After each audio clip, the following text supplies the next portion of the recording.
I'm going to indulge. I'm going to assume Amy is spelled A-M-Y. A-M-Y, G-A-R-R-I-T-Y, and I'm Mark's mother. And take your time, ma'am.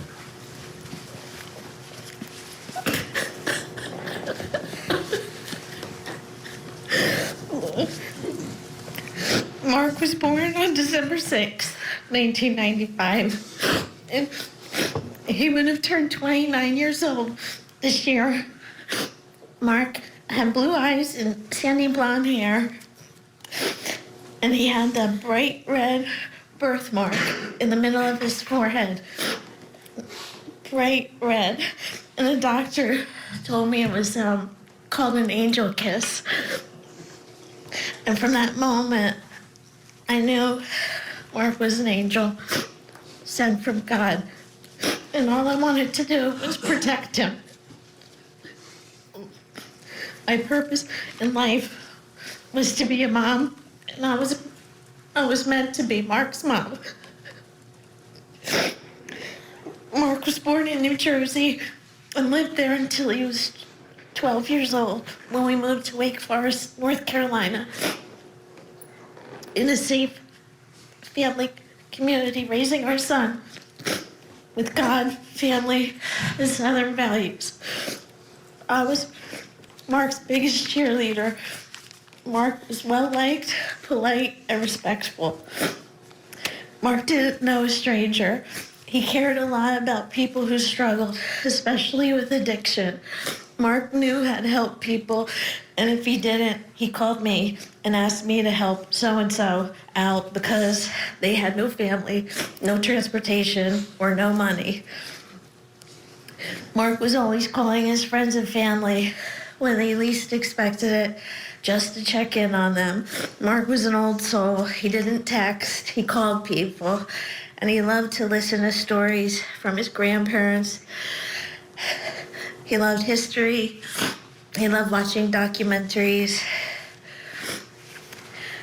Mark connected with many in recovery, especially his mentors that had been in recovery for many, many years, and how they maintained their sobriety. Mark admired them. I think Mark would have worked in recovery one day had he had the chance. He had a lot of respect and admiration for the programs that actually did help Mark. My son Mark struggled with substance use disorder for most of his adult life, 9 years. I wasn't going to speak of Mark's addiction, and I know he wouldn't have wanted to be remembered by this either. Mark lived with a lot of shame and guilt with this disease. This part of his life taught me how powerless I was as a mother and the hold addiction had on my son. Mark hated using and suffered physically, emotionally, and financially. As parents, we truly did everything in our power to help our son and to save our son and to love our son. Mark tried really hard to stay on track and make a plan and stick to it. Mark was a humble human being. It would crush him if he hurt someone's feelings or caused a problem because of his actions. Excuse me. Mark would do whatever he could to redeem himself. Mark wanted so much to make us proud. He made mistakes, but he was always remorseful. I need to be clear and say without a doubt that my son was the strongest, bravest soul I ever knew. And I'm proud of him. I'm proud of you, Mark, and what you did and conquered in your short life. It was a privilege to watch you grow up, and I will cherish the memories for the rest of my life. Having said that, I would like to explain to the court who Mark was, since it was brought up that no one knows who Mark was. The defense attorney not only disrespected my family and my son, And it was cruel by suggesting this and insulting. I knew who Mark was. He was not a drug addict. He was not a troubled young man. He was not an alcoholic. He was not a habitual felon. He was not a violent person. He was not a thief. He was my son. Mark Thomas Garrity Jr. He was a human being that was wrongfully accused at the age of 27 years old, murdered in broad daylight. The only harm that my son would cause was to himself. He was not aggressive or confrontational.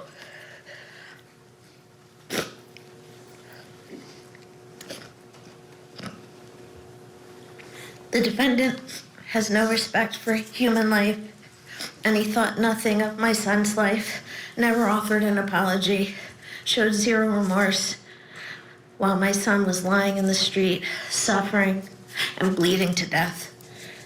He could care less, clearly, as he mopped his floor.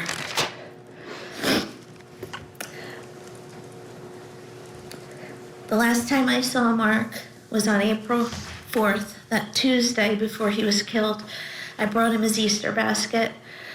Mark had a sweet tooth and loved chocolate, but he wasn't coming home for Easter Sunday, so I wanted to see him, and he came with me to take my grandson, his nephew, to see the Easter Bunny.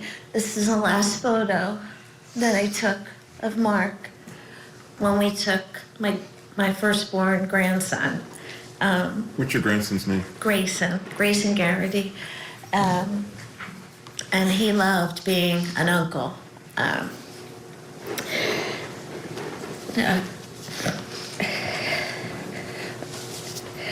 This is the last photo taken of my sweet son holding his nephew. The last thing Mark said to me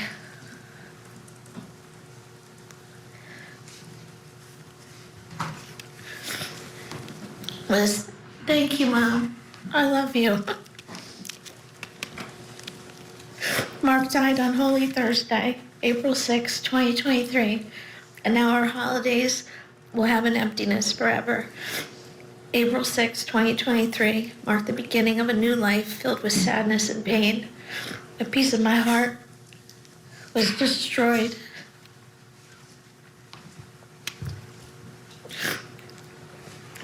An ache no mother ever gets over.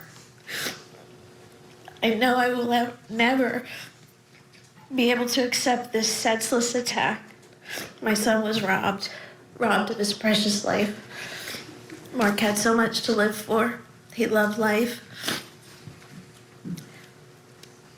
And he had so much potential. He was so kind and loving and funny, handsome, very handsome, and loyal. He was the best of me. Mark was a great big brother. He was the oldest of my 3 sons. Mark loved his brothers, Luke and Jake, and they were all very close with 2 years between them. Mark's brother Jake has autism, and Mark would always reassure us how he would take care of Jake if something ever happened to me or his father. Mark's brothers lost their best friend, their protector. On April 6, 2023, I was driving home from work, and I had pulled over because I had terrible pains in my chest, taking my breath away. I thought I had just drank too much coffee that day, and then in the middle of the night, we got the phone call that Mark had passed away. I tell you this. Survivors can do what no one else can do inside of a courthouse. In the way that they do it, they bring the victim to life, and we're seeing that play out from these parents. Even noticing in the gallery some tears from the friends of Zarka. He's the one who's going to be sentenced. We have to get to our break. We'll get you back in for more of this sentencing hearing and what the judge will decide in this case. This was a depraved game of chicken. Driving the wrong way into oncoming traffic. He basically kidnapped me. There was not a kidnapping. The fake kidnapping murder trial. Trial coverage today on Court TV. People wanted answers, and people started locking their doors. You know what it means. You know what you did, right? Please hear me out. Please. I said, OJ, everybody thinks you're guilty.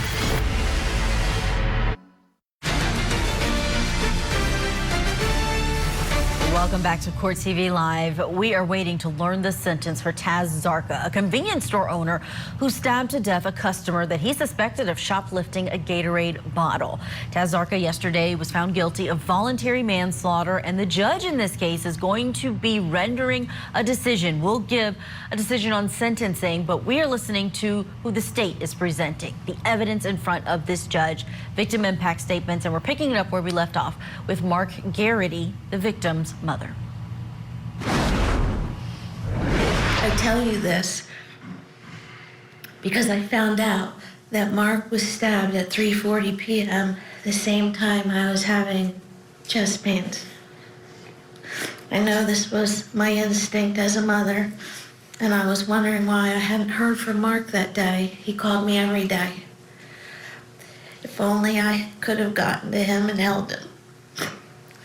Mark died alone in the hospital at 5:11 p.m.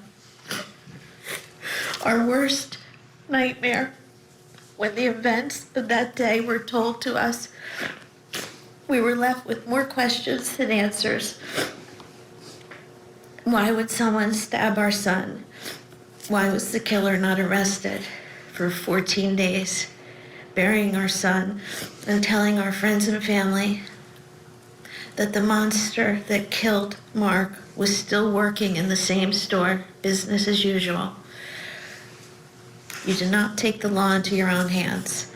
The defendant lied and blamed my son, an innocent victim. Mark was trying to get away. He saw what he was. He saw he was a monster. He was in a dangerous store. I saw all the call logs from 911. How could someone kill someone in the city of Raleigh, North Carolina, and not even be arrested that day, or the store closed down as a crime scene? From the beginning, we have fought for our son, defending our son. Wake Med trauma surgeon was incredible and very compassionate. And he seemed to be the only one on that day that showed us sympathy and tremendous compassion. The trauma surgeon actually cried when he was explaining Mark's injuries. The doctor told us this was no stabbing. This was a brutal slaying of our poor son's body. For 19 months, we have been fighting for our son, at times not knowing how to get through because the grief has been so much. Mark was sadly in a dangerous store that day and came face to face with an evil monster. Please understand, my son will always be loved and missed beyond words. Mark did not deserve his life to end that fateful day. In order to heal and maybe one day have this agonizing pain and heartache soften some,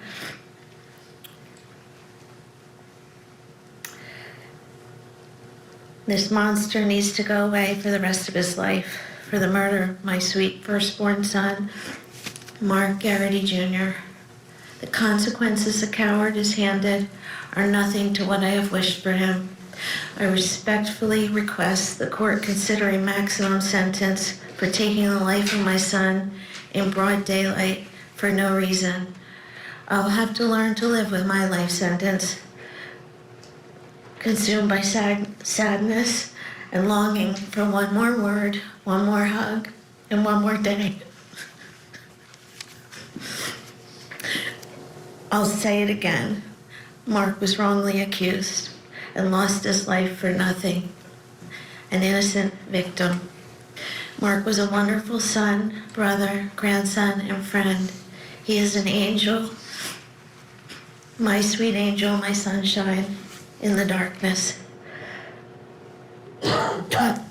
27 things about Mark.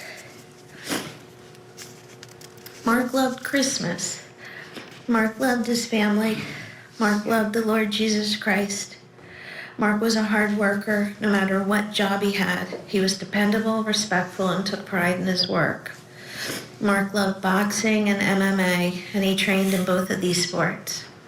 Mark loved Star Wars, obsessed over Star Wars.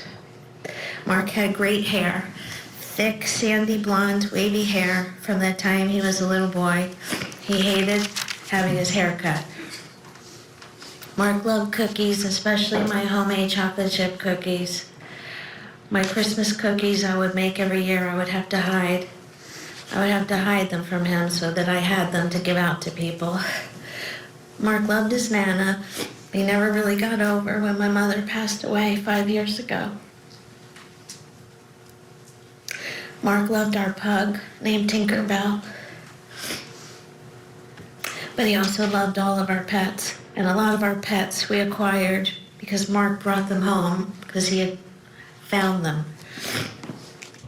Amy Garrity there in her own words speaking about her son, 27 years old, killed by a convenience store owner. More of this sentencing after this. prettylitter.com.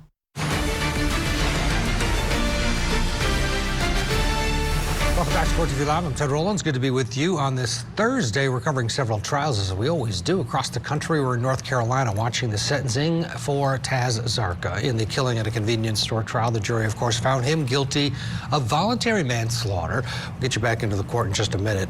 In Texas, the husband accused of killing his wife is requesting a change in his bond guidelines. We're going to bring you Brad Simpson in court, a hearing there after the Zarka hearing concludes. In Pennsylvania, defendant Luigi Mangione appeared this morning in court. He is now on his way to New York City to face charges for the deadly shooting of healthcare insurance CEO Brian Thompson. Or also in New Mexico, defendant Janine Jaramillo returns to court this afternoon. She'll be sentenced this week. We've been watching her trial, a very dramatic trial indeed. We'll catch her sentencing.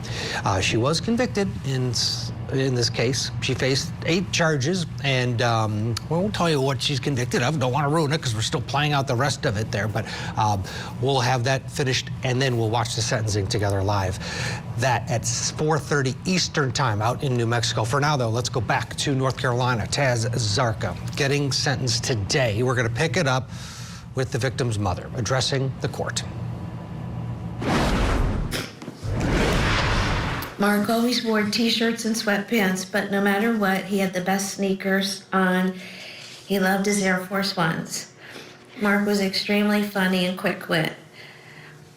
Mark has a great smile and a dimple on his cheek. Mark was very sensitive and hated to see people upset or struggling. Mark always asked me to send someone money, random people, if he himself was not able to help them. Mark was a listener. Mark loved music, many genres, old school hip hop, Motown, disco.